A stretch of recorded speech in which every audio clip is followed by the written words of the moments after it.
Okay, now we want to talk to you about the mind. Okay, so again, mind is very complicated because no one can really define mind, and you have all these different explanations. There's intellect, ego. They say don't use your mind, use your heart. This also very wrong, very dangerous information because it's quite incomplete. Okay, everything everything, no matter how much you want to call it spirit, intuition, love, emotion, everything goes through your mind. Everything. Think about this. Think goes through your mind. Speak goes through your mind.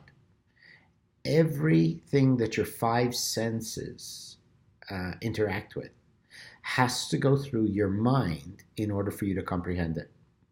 So anyone who says they're acting purely from their heart or purely from instinct or purely from emotions or any of this stuff is lying to themselves. They probably think they mean it, but they're lying to themselves. Everything has to go through your mind because the mind is the door, gateway, whatever you want to call it, link between the human self and anything else that may exist. You cannot interact with the world without it going through your mind. So, every sensation, thought, feeling, emotion, intuition goes through your mind. Now, what the problem is, as soon as it goes through your mind, it gets tainted, distorted, twisted, convoluted with all the ego's ideas of what you think you're thinking, which is not really what's happening. What you think you're feeling, which is not really what you're feeling. So, we've talked in All Is Mind course about the different minds, the body mind, the ego mind, the wisdom mind. Yeah, everyone has a different mind. But even all of these parts of our being still have to go through the single mind that is, we could say, expressed through your personality to which you interact with the world. So in other words, that which comes to you goes through your mind for you to understand, and that which comes from you goes through your mind to be expressed. So everything is in your mind. Everything goes through your mind. Okay? So you have to accept that there's no such thing as a pure intuition or a pure spiritual emotion, or a spiritual feeling, or spiritual lesson, or emotion. Everything goes through your mind. So anytime you or someone says, I'm not using my mind, I'm just feeling, they're lying. Not intentionally, maybe, but effectively, because it's not possible. So we use our mind. All right. Now it's the same thing as what I was thinking about, people in monasteries and spiritual schools are saying, I'm going to be a monk, I'm going to live in nature, and so on. I'm not going to participate in the world. It's exactly the same thing as saying, I don't want to use my mind, or I want to just feel. You cannot progress spiritually if you are out of harmony with reality. You cannot function effectively if you're out of harmony with reality. So the hermit, sort of, in the monastery, that still uses a cell phone, that still uses the internet, or even the basics, piped in water, piped out sewage, electricity, pots and pans, anything, they come from the world. And we need money to get them. And we need to participate in more than just paying for them. We need to be part of the world in order to master the world, because everything goes through your mind. Your mind is part of the world. So don't try to deny your mind, your logic, your common sense. Don't try to imagine that you are being purely just feeling. Because even if it is a feeling, even if God spoke to you, you still have to translate that through your mind. So you're nothing more than a human mind, which is extremely limited. So for that spiritual concept of being in the monastery, you can't do it if you avoid the reality that you're participating in the world by consuming things of the modern world, technologies of some sort. So you have to participate in the world in some way. Balance. So if you want to become more inclined to hearing intuition, more sensitive emotionally and spiritually, not in a delicate, sensitive way, but more, like a safe cracker has very sensitive fingers who can break the combination lock. Sensitive in this way, to really be able to feel the subtle things that are going around you, happening, are another person's feelings and so on. You have to participate in the reality, which is your mind. Okay. So your mind will function purely or distortedly based on your self-esteem, based on, are you participating in the world in accordance with what you're taking from the world? Are you giving in some way? And that means not harming. So you're better off not harming than actually doing any good charities. So if you are not participating, which means in a harmonious way, which means not being destructive in some way and being productive in some way, your mind will be distorted because it knows it's not worthy of your existence, of the things that you're getting. So the ethics are the way to give you the guidance for you to know what's right and what's wrong. And they're concepts that are more on a spiritual level, more on a profound level, far beyond the ego or the human personality, which is self-centered, right? So basically I'm saying this, that what I found, right now I'm in Quito, in Ecuador, and all over the world, is that everything needs a balance, and that balance is actually objective. In other words, it's a set of rules that are there, laws, that we have to learn because we don't know them innately. Because if you think you know it innately, or you had a spiritual experience and you understood it, you have to always remember that went through your mind. Your understanding of that experience is processed through your intellect and therefore can be distorted to some degree. I think it was in the Kabbalah, a Kabbalistic teacher said that we can have spiritual guidance or lessons through our dreams, but it is impossible to have a dream that is totally pure and spiritual. There will always be some distorted intellectual imagination junk in it.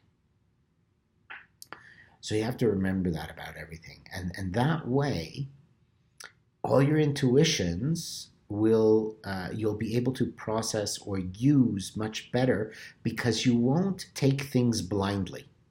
You always remember that whatever ideas and feelings you have, that it is tainted to some degree due to your personal intellect and personality that you are based on how you've been raised and how you grew up. So this is how we weed out the garbage, because there's always garbage in everything. Even if you buy the most beautiful food, it comes in a plastic bag, for example. You don't need the plastic bag. Intuitions, thoughts, spiritual guidance, all of this is the same. Your thoughts are the same. Everything comes wrapped in something, and that wrapper is not really good to eat, even if you think it is. Okay. So this is how we have to change the way we think, in knowing that everything goes through the thought process and is therefore diluted, diverted, distorted. Sorry, that's the word. Distorted by our preconceived thoughts. And so we have to use common sense and analyze, as we said in the previous video about old souls, new souls, and so on. We showed you a good example of how to analyze that. And we have to analyze everything. So analysis is good. It develops wisdom. It develops the mind. It helps you evolve. It helps you think and see and not make foolish mistakes. So another one of those lies is, it's all good. It's all good. Everything is good. It's all wonderful. No, it's not. It's not. It's ridiculous. It's not all good. There's a lot of bad stuff out here. The world was meant to be bad so that we could have the challenge to know the difference between good and bad, right? Isn't that the point of Adam eating the apple? Now he knows the difference between good and bad. Now, as it says in the Bible, he may become like us. And if he eats the tree of life, eternal life, he will be like us. But they didn't want him to eat the tree of knowledge of good and evil. Why? Because only when we know the difference between good and evil, only then can we exercise will to choose good over evil, and in that way evolve spiritually. Therefore, to say it's all good denies the concept of it is only through living in a world that is evil which we can evolve to a higher level. So you see, you have to be really careful with your attitudes. Now, if you believe a lie, such as it's all good, you're bound to be distorted. You're bound to be disappointed. You're bound to get messed up and make mistakes, and then you don't progress. So if you want to progress, you have to live with reality, which is there's no such thing as old soul and new soul, because it makes no sense. There's no such thing as it's all good. No, we can take any situation and turn it into something good, but it is bad. There are a lot of things that are bad. So we have to accept that. And bad is not bad when you know that bad is necessary to become good. But twisting that into saying, therefore, it's all good, denies you the opportunity to see bad as bad. And if you don't see bad as bad, you won't get the good from it, because you won't learn discernment. You won't learn and develop willpower. Okay? So use your mind. Everything goes through your mind. Your mind is bad because it's distorted. And then do everything you can to live in a way to purify your mind so it sees everything objectively, and therefore objectively means it can see the difference between good and bad, and no longer act in a self-centered way, serving you instead of others, in whatever way that is. You don't have to serve others like doing charity, but I just mean that there are times when you don't choose to serve yourself. You would have to deny yourself certain pleasures or certain desires, because that's going to hurt somebody else. I don't like the lighting. I'm looking at my face in this video. The lighting is terrible. So, the lighting is bad. There's no way. I mean, I got this big shiny thing on my nose and my forehead is shiny and it's bad lighting. Ask anyone in the cinema business or in photography. There's good and bad. So if we don't say there's good and bad and we say it's all good, then where is there room for improvement? There's no improvement, which is why there has to be bad so we can work towards improvement.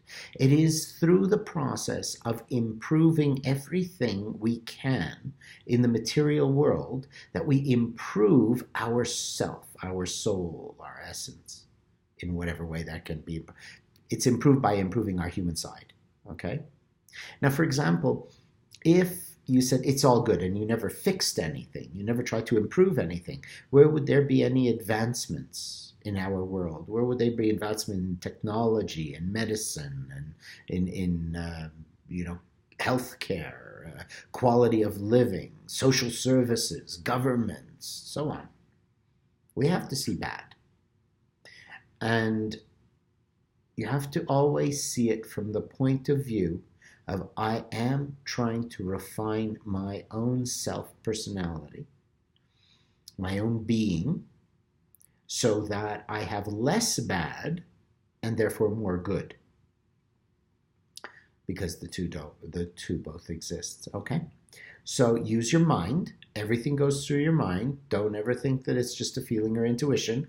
It may be, but it's being processed through your mind. So then whatever feeling or intuition that you are thinking, because you have to think it in order to do anything with it or to even understand or realize it, then use good judgment to weed out the rubbish. And you'll find you'll become much more productive, happier, efficient. You'll have a greater sense of self-esteem, sense of self. And of course, the idea of all of this is to help people evolve. And you evolve by having a strong sense of self-esteem. Why? Because that's your scorecard. Your self-esteem, not ego and arrogance, but your self-esteem is your scorecard of how well you are doing at refining your being. Okay? So, if you can improve your self-esteem, therefore you are improving your being. You're becoming a better person. Because you're worthy of it. But then you have to be very careful. You're not lying to yourself and you're really an arrogant asshole who thinks you're great when you're really a piece of shit. Okay? So that's why we have the ethics.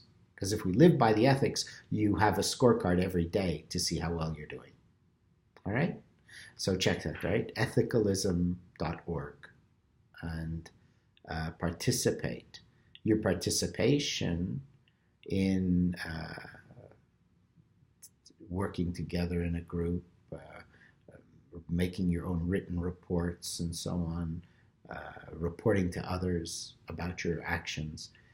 This keeps you honest, keeps you working harder. So don't think you can do it on your own. It's not possible. You're not going to make it on your own. You have to be working with others, right? And that's another factor of mind, because you won't see your mind unless there's somebody else to show it to you, or for you to see it yourself by your interactions with them. All right? Okay, enough of that. Good luck.